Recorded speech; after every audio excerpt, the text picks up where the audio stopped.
The cold salt spray drenched Lieutenant Sato's goggles as his Mitsubishi A6M0 sliced through the grey dawn. His heart hammered because ahead, barely a flicker on his radar console, was the silhouette of a British destroyer, HMS Whelp, racing in screening formation with the mighty British Pacific Fleet. Sato's orders flashed in his mind. Dive, torpedo run, get out. But the destroyer's bow unleashed a blistering curtain of fire. Pom-poms, oerlikons, tracers whistling past his wingtip. The Zero shuddered under anti-aircraft bursts. He pitched left, climbed, stalled, and dove again. A radio log crackled. Enemy DD deflecting to starboard. Heavy AA. Japanese airman after Japanese airman had seen it. The British screening ships were sharper, faster, more lethal than their American counterparts. The destroyer fired yet another salvo. Sato steeled himself. If he didn't hit, the cost would be more than just his own life. Because the destroyer, and what it represented, was reshaping the war. By early April 1945, the British Pacific Fleet had pressed deep into the Pacific Theatre, operating off the Sakishima Islands south of Okinawa. At 07:02 on the morning of 7th April, the dawn sky lay flat and grey over the islands. Engineer Petty Officer Thomas Harris stood in the engine room of HMS Whelp, the steam throb of her Parsons turbines vibrating through his boots. On deck, the 4.7-inch Mark 9 guns rotated slowly. The 40mm pom-pom mounts blinked amber as the ship raced at 34 knots. Harris wiped sweat from his brow. The destroyer was one of the high-speed escorts meant to shield the carriers, HMS Victorious, HMS Indomitable, HMS Indefatigable, from air attack, submarine ambush, and surface threat. Tom had grown up in Newcastle. Now thousands of miles from home, the sea fossilized his every sense, the stench of fuel oil, the hiss of steam pipes, the dull clang when the ship rumbled over swells. He glanced over the control panel.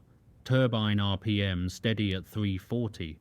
The chief engineer had promised full power for the strike on Japanese airfields. On deck, the Fireflies took off from the carrier nearby. Their dark silhouettes disappeared into low cloud. Tom tapped his watch as the captain's voice echoed over the PA. Action stations. Air patrols launch in 20 minutes. Down below, Harris thought of his younger brother back in England working a munitions line, while here he maintained a warship slicing into enemy waters. He wondered if next week he'd be repairing battle damage, or worse. The dread was niggling. The destroyer's hull groaned under speed, but so far no alarms sounded. The flip switch of the lube oil pump clicked. The boiler temperature rose to 485 degrees Fahrenheit. Tom swallowed and flicked on a warning light. AA screen ready. That small phrase meant all ears, all guns, all that stood between the carriers and Japanese suicide aircraft or torpedo runs. In the chart room overhead, the captain nodded to the navigator. We'll be at patrol. Station Bravo by 08:45. Tom closed his eyes for a second. The sea was flat, too quiet. He exhaled, but as he returned to his watch station, a fire alarm bell rang. The first salvo of a floating radar contact, they thought. Tom bolted out into the corridor. The hull rattled. He gripped a handrail as the quiet dread he'd felt became a roar. Here it is. At 08:30 on 7th April 1945, the air search radar aboard HMS Whelp registered contacts at 273 degrees true, range 16,000 yards, altitude 12,000 feet. The commands came sharp and clipped. On the bridge, Commander David Saunders peered through binoculars into the haze. In her escort screen formation, Whelp was one of the nimble W-class destroyers protecting the fleet carriers. He looked up as the radar operator, Petty Officer Martin, called out, "Bogey closing, 14,000 yards and dropping altitude fast." The destroyer's crew swung into action. The 4.7-inch dual-purpose guns swiveled to anti-aircraft mode. The pom-pom splash lights glowed. Fire control teams took stations. Saunders's heart pounded because he knew the incoming threat. Japanese Zero fighters, or perhaps kamikaze, would be aiming for the carriers, and the destroyer was their wall of steel. On the foredeck, the forward guns opened fire, burst after burst of 4.7-inch shells, then sharp rat-a-tat of 20-meter Oerlikons in a mesh of tracers. Tom Harris had climbed to the upper engine room to monitor generator output. The ship's electrical supply flickered slightly before stabilizing. He could hear the faint whoop-whoop of aircraft passing overhead. He remembered hearing that Japanese airmen spoke after the war of British destroyers. Fast, heavily armed, and the gunners didn't hesitate. Those words echoed through his mind, though he'd never seen a Japanese pilot face to face. On deck, the spotting officer shouted, "Close starboard, merge fire." The destroyer rolled slightly in the swell. The sky turned silver with contrails. A torpedo wake appeared on the starboard quarter, a slim grey trail cutting through the water. "Torpedo track, hard to port," Saunders ordered. The helmsman spun the wheel. The moment passed as the track turned out to be a false alarm, likely a porpoise wake. Then a loud explosion erupted 30 yards off the carrier ahead. Water geysered upward. The carrier's fighters erupted from the deck in response. The destroyer's screens tightened formation. In the engine room, Tom felt the shudder propagate through steel plates. Sparks flew in the turbine space for a second. Maintenance teams dropped everything to check connections. Saunders transferred from binoculars to map table. He circled the planned target, the Sakishima archipelago, key airfields supporting Japan's home defences. The British Pacific Fleet had to silence them. The destroyer raised speed to 36 knots and fell into position. Saunders straightened his cap. He thought, "We are ready." But Tom, back at his panel, caught his breath. The wave of attack was still coming. The destroyer must hold. Tom sat in the mess deck at 10:55 with a mug of tea and 2 hard biscuits, trying to calm the tenseness in his shoulders. The routine patrol had stretched into hours of quiet that felt too thin. Outside, the swell rose to 2 meters. Sunshine beat through the portholes. Below decks, Tom listened to the sustained hum of boilers and turbines running at cruising power. At 10:57, the sound of the general alarm bell jolted everyone upright. Air raid drill. But then the drill did not stop. Over the tannoy. Action stations. Multiple contacts detected bearing north-northwest. The pace changed in a heartbeat. Tom drained his tea and scuttled up the ladder to the upper deck. Personnel ran to their anti-aircraft gun positions like athletes at a starting line. The destroyer turned slightly into the sea to steady her roll. Pipes rattled. The air smelled of hot metal and cordite residue from earlier firing. Tom reached the upper platform, secured his helmet and scanned the horizon. The distant sound of aircraft engines, higher pitched than normal, cut through the wind. Out of the clouds, 3 Japanese dive bombers came in low over the water.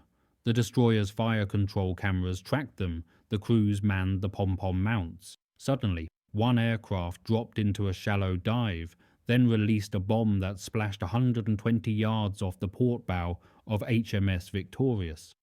A spray of seawater roared upward, drenching the carrier's deck crew. The destroyer's guns opened up in response. The bomb had been close, too close. Tom's boots vibrated under the deck plates as the ship heeled into evasive maneuvers. He looked up, 2 Zeros peeling off from the bombers, headed directly toward Whelp's position. Command shouted, "Lock target inbound, ready ammunition."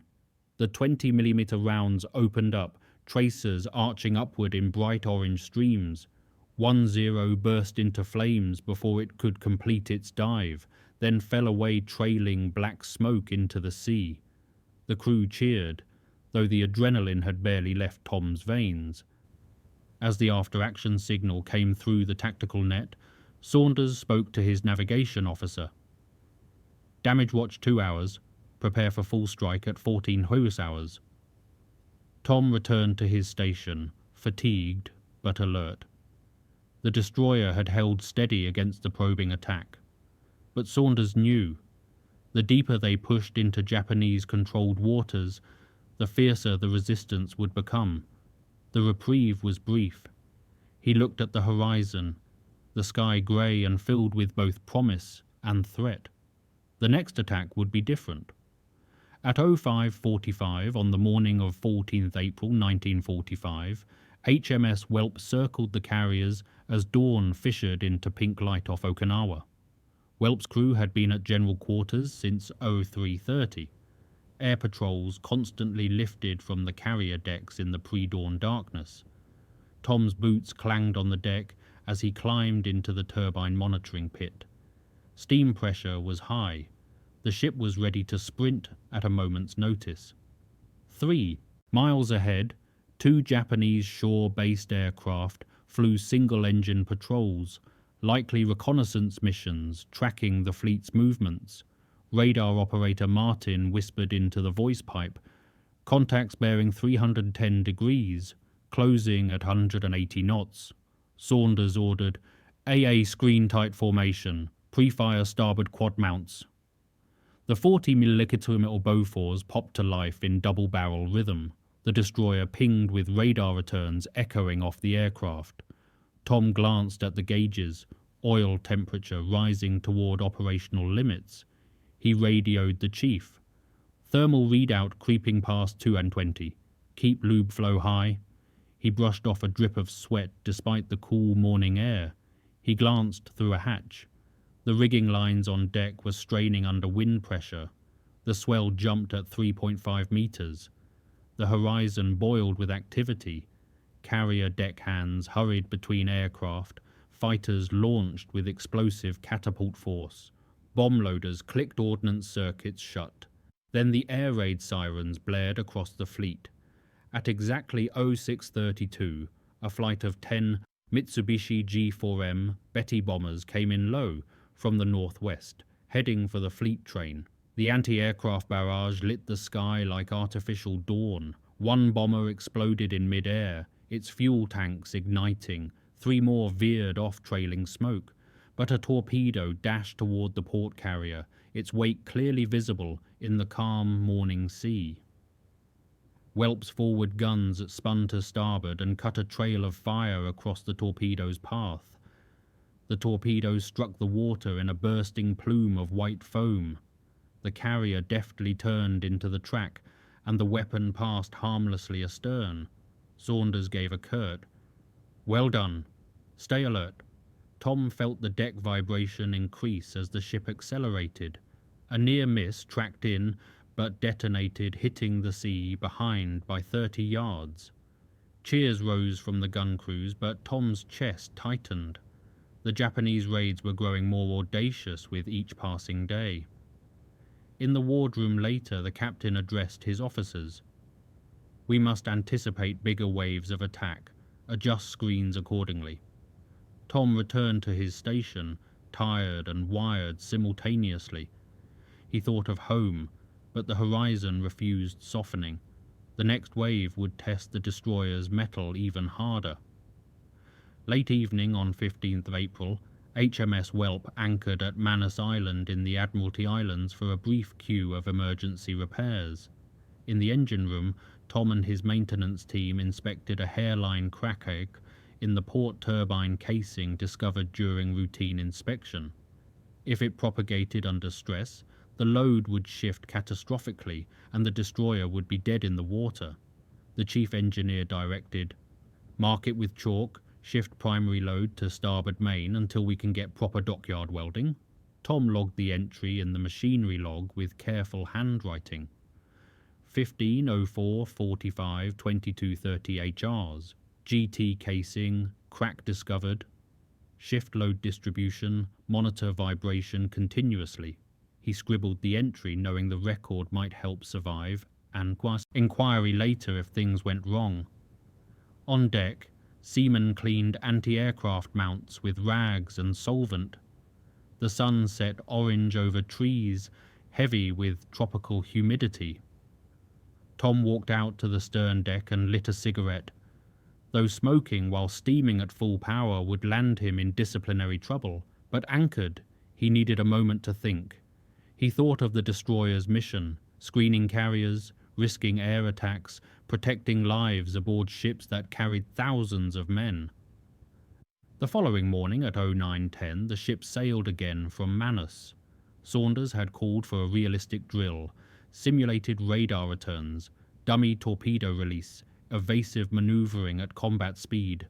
They executed it flawlessly. The ship's speed peaked at 35.8 knots during a high-speed turn. Tom watched the bow rise and fall, the ocean spraying forward over the forecastle. Yet beneath the routine still lay urgent tension. The Japanese had observed the British destroyers in action during recent engagements. Their pilots whispered about the gunfire accuracy, the speed of response, the effectiveness of the screening formations. Intelligence reports captured later confirmed Japanese aviators preferred attacking American escort groups over British ones. So when time came for the next major attack, these destroyers would not be soft targets. Tom silently braced himself for what was coming. At 18:22 on 17th April 1945, the carriers launched their evening strike against airfields on the Sakashima chain. Whelp formed the starboard screen element, zigzagging at 30 knots, positioned aft of the carriers in defensive formation. Tom monitored lube oil pressure in the engine room, steady at 35 psi. Steam temperature increasing by 2 degrees per minute as the ship prepared for combat maneuvers. He descended into the lower engineering spaces as the ship heeled hard into a turn. The roar of combat topside shifted to muffled vibrations below the waterline. In the control room, the sonar operator pinged contacts as an escort submarine detected faint returns ahead. The destroyer's anti-submarine warfare team alerted bearing 074 degrees, range 1,200 yards, possible midget submarine. Tom heard the vibration of auxiliary pipes, tensing under pressure changes. Saunders gave the command from the bridge. AA screen ready. ASW teams stand by for depth charge runs. Suddenly the general alarm sounded. Torpedo splashes detected off the starboard side of the formation. Flames flared on a carrier launch deck 500 yards away as a kamikaze aircraft made its approach. The night sky glowed orange and yellow. The destroyer opened volume fire. Star shells burst overhead, illuminating the scene. Tracers crisscrossed the Black Sea in deadly patterns. A kamikaze glided in at 700 feet, evading initial fire, and crashed into the carrier's island superstructure with a deafening explosion. Tom's hands clenched the pump wrench as the shockwave rippled through Whelp's hull. Water geysered from pressure bulges in the side plating. Saunders radioed the fleet. Damage to carrier deck confirmed. 1 kill inbound intercepted. Taking station to leeward for screening. Whelp surged ahead at flank speed, bow tossing seas aside in white spray. Tom climbed back to his monitoring station. The turbines roared up to 37 knots. Electrical load peaked near maximum capacity. The horizon burned with fires from the damaged carrier. For the first time, Tom felt acutely the fragility of the screening destroyer's mission. If they missed intercepting the kamikaze, the carriers would pay the price in blood and steel. The Japanese pilots were watching. They feared the British destroyers, respected the screening guns, but they still came. At the end of the night's action, Whelp had fired 72 rounds of 4.7-inch ammunition, 440mm rounds, and over 1,000 20mm shells. The engine room temperature peaked at operational limit. Tom logged the night's action and exhaled slowly. The destroyer had survived, but the intensity of the war had stepped up dramatically. In the mess deck at 02:30 on 18th April, the coffee brewer hissed steam. Tom sat with half-closed eyes, fighting exhaustion. 7 hours on watch, 4 hours of broken sleep, 1 hour of equipment maintenance. It had become the new rhythm of life aboard Whelp. Outside, the destroyer slid through oily water, phosphorescent wake glowing in the darkness. The hush of the sea provided loud background for the latent threat everyone felt. Over the loudspeaker, all hands, sleep cycle shift rotation commenced. Tom lay on his bunk, but his mind churned with constant vibrations, flashbang of anti-aircraft fire, groan of hull plates under speed, hiss of steam valves, opening and closing. He remembered the original big gun destroyers of 1940 designed for surface combat. Now the war demanded anti-aircraft screens, carrier escorts, supremacy against airborne threats. Reports circulated among the Allied fleets that Japanese airmen were genuinely uneasy attacking the British screening formations. The destroyers' combination of speed, anti-aircraft firepower, and tactical readiness had earned grudging respect even from enemy pilots. Tom drifted into half-sleep and dreamed of wrenches and boiler pressures. At 05, quote, the horn jolted him awake. The drill announcement, repair teams muster topside, lookouts to stations. Saunders stopped by the engine room and caught Tom's attention. We're due to screen the carriers directly during today's daylight raid. I need you at peak alertness. Tom nodded. He had no words left. He just buttoned his jacket and headed back to the engine room. The destroyer was about to prove itself again. At 08:07 on 19th April, the first strike of the day launched from the carrier decks. Whelp in the starboard screen fell into an anti-aircraft box formation, the carriers at center, destroyers like her forming a protective ring at 5,000 yards radius. The air was hot and humid. Cumulus clouds gathered on the horizon. Tom climbed into the upper observation platform to watch. 2 Zeros were being vectored in by radar. They came low and fast, skimming just above the wave tops. Anti-aircraft guns opened fire. Pom-poms churned water vapor into mist. 20mm tracers traced arching loops across the sky. 1 Zero buckled under hits and splashed into the sea-trailing flame. Then a second pair of Zeros dove directly at the screen. Their target appeared to be Whelp itself. Tom's stomach lurched as he realized the aircraft were coming straight at them. The ship descended into a tight turn and speed increased to 38 knots within seconds. The 4.7-inch turrets rotated at full mechanical speed. He heard the chain rails of the platform creak under stress. A kamikaze breached the outer screen perimeter and came screaming in at wave-top height. Pom-pom batteries released concentrated fire and pulled the aircraft wide. It crashed into the carrier's armored deck edge instead, exploding on impact. The destroyer's crew exhaled collectively. The side plates vibrated with near-miss shockwaves. Tom returned to the engine room. Lube oil pressure held steady, but turbines jerked under the rapid acceleration. He checked maintenance logs carefully. The damage control team set up continuous watch. All decks were manned and ready for emergency response. Later, the operations officer announced over the PA, 5 aircraft engaged, 2 confirmed splashed, 1 probable kill, screen effectiveness confirmed. Tom nodded acknowledgement, but he was completely drained. On his clipboard, he wrote in steady handwriting, screen held integrity, diesel fuel level rising, schedule top up by supply vessel tomorrow morning. He wiped his pen clean. The destroyer had done its job again, and the Japanese pilots had been kept at bay through superior firepower and positioning. But for Tom, the victory carried weight. The next wave of attacks would come harder, more determined. The enemy was learning their tactics.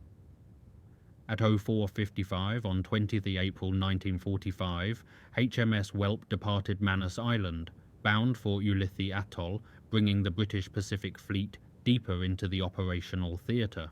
The sky was pale grey, seas appeared calm but held latent menace. Tom stood in the engine room with his headlamp casting long shadows on steel plating. The crack in the turbine casing still bothered him. The chief engineer had ordered continuous monitoring. If the casing fractured at high speed, the destroyer would be immobile in enemy-controlled waters. A death sentence. On deck, lookouts spotted Japanese reconnaissance aircraft ahead at 7,000 feet altitude.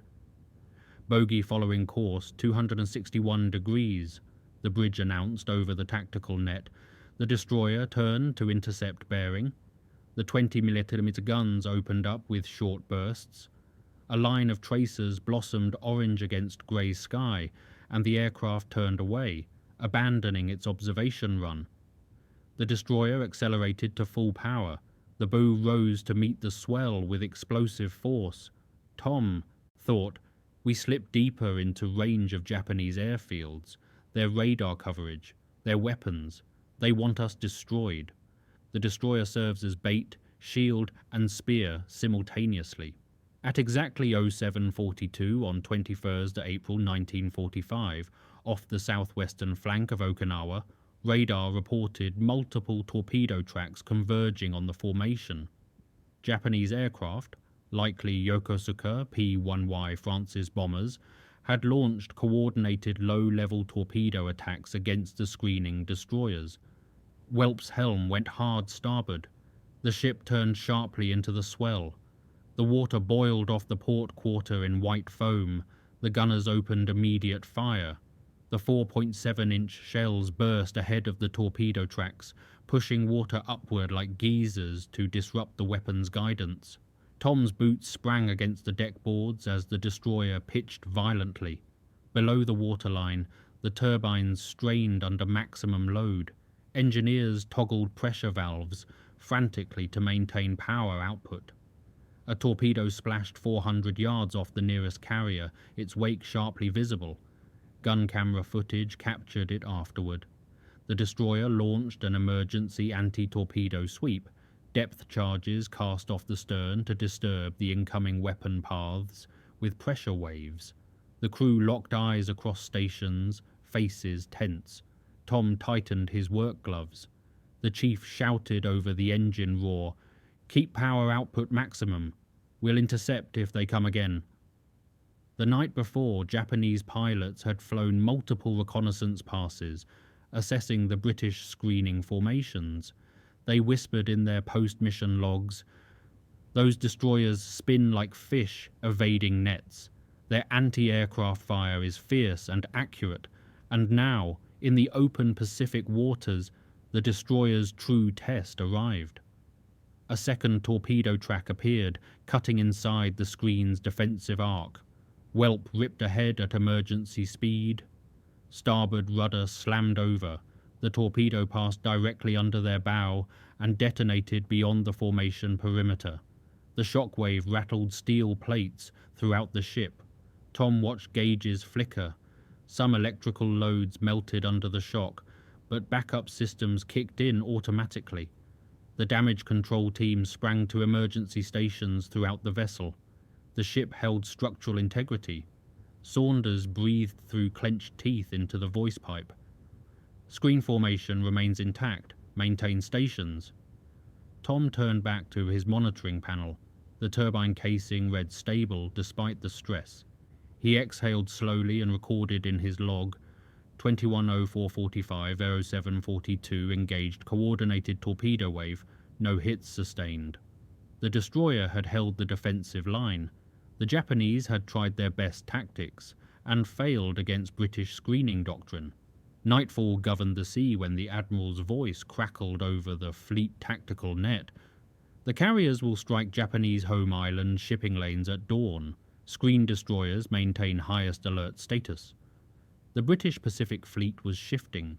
Strategic posture. Instead of merely supporting American amphibious landings, The British destroyers and carriers would take the war directly into Japanese home waters. The Japanese pilots, who had come to dread the British screening formations, saw this strategic shift and recalculated their approach. The slower American escort carriers might offer softer targets, but the British destroyers, they were now becoming active hunters, pushing into defended waters. Tom Harris sat in his bunk, the hum of generators outside providing somewhat steady background. But inside he trembled with memory of the day's action. He thought of the turbine crack under stress, the torpedo tracks converging, the roaring chaos of the engine room under combat conditions. In the wardroom, officers discussed damaged aircraft replacements, fuel stocks running lower, cumulative engine wear on machinery. Saunders addressed the bridge crew directly. "We have intensive attacks scheduled for the coming week. We will screen at full operational flag. Our reputation as an effective force matters strategically." The Japanese aerial combat reports, captured and translated in post-war intelligence analysis, mentioned specifically, British destroyer screens were the tightest formations encountered. Torpedo attacks against them we feared most of all operations. For Tom, the personal consequence crystallized sharply. If the destroyer made one mechanical mistake now, or a turbine rotor cracked under stress, not only his own life, but the lives of hundreds aboard the carriers and in the air would be at immediate risk. The destroyer had crossed from simple escort duty to active shield to pivotal strategic asset in fleet operations. The Japanese had begun to genuinely fear those British screening formations. Whelp's engines thundered in the darkness. Tom closed his eyes and thought, "Tomorrow we will test them again. Harder." At 11:05 on 25th April 1945 aboard HMS Whelp, the sky glowed harsh white. The destroyer had escorted carriers deep into the final phase of the Pacific War. Thousands of miles from Newcastle, the men aboard were utterly exhausted. Tom Harris sat in the turbine monitoring space, the mechanical hum now a familiar lull. He ran through yesterday's maintenance logs methodically. Oil changed on schedule, casing crack monitored continuously, power output stable within tolerances. Sweat still dried on his brow, though the day was cooler than previous weeks. On deck, lookouts spotted carrier-borne fighters returning from strikes. Some limped in trailing black smoke, pilots visibly bruised, aircraft patched with emergency repairs. The destroyer's calculated risk had paid off strategically. The Japanese home island shipping lanes were under severe pressure. The British screens and carriers were hitting harder than intelligence had predicted possible. The destroyer had not only shielded the fleet, but helped project offensive power deep into enemy territory. Tom thought of his brother, back home in England, of the coal dust in childhood memory. He thought of crewmates lost on other ships in other actions. The human cost of this campaign weighed heavily. In the wardroom, the captain distributed letters of commendation to key personnel. Saunders caught Tom's eye across the space. "We held them off consistently. Well done, petty officer." Tom accepted the recognition quietly. He did not feel accomplished, just grateful to be alive. At 18:46 on 30th April 1945, the destroyer slowed in harbour, the engines cooling gradually after weeks of sustained operations. Outside, a French-flagged supply ship pulled alongside for refuelling operations. Tom walked up the gangway onto the main deck. The sunset was red olivine over the Pacific horizon, painting the water in copper tones. He looked at the anti-aircraft mounts. Silent now, spare ammunition stored, deadly potential dormant. Saunders addressed his assembled crew on the fantail. "You've done the job required of you. Remember, what we accomplished out here counted strategically. The Japanese feared our screening formations. Make certain history knows." In his mind, Tom touched the memory of the turbine casing where he had monitored the crack for weeks. If it had failed catastrophically, the destroyer might have been sunk, the carriers left exposed, the entire campaign delayed or compromised. The weight of that truth pressed on him. Battles hinged on machines, men, split-second decisions. Many in future history would mention the carriers, the strategic bombing, the amphibious strikes, but few would remember the destroyer's screening role. Yet Japanese pilots, via post-war intelligence records, admitted they actively preferred engaging American escort groups over the British. The latter were faster, more accurate with gunnery, and tactically less forgiving. Tom turned away and scribbled his final log entry. Operation concluded successfully, screen performance exemplary throughout deployment, maintenance issues resolved, await further operational orders. On his bunk later, he looked at the creased photo of his brother in Newcastle. The noise in his skull slowly faded. He thought, yes, we held the line when it mattered, and what we did will ripple through history, even if unrecorded. The most desirable solution would be for the British Pacific Fleet to be assigned certain tasks. Nothing but the best would be tolerated. Those words from Vice Admiral Philip Vian echoed through the fleet. The guns were quiet now, the boilers cooling towards standby temperature. Yet far above the horizon, somewhere over Japan, a pilot closed his eyes and remembered the British destroyer's fire curtain and evasive maneuvers. The destroyer stood firm, and in doing so, shifted the tide of naval warfare in the Pacific.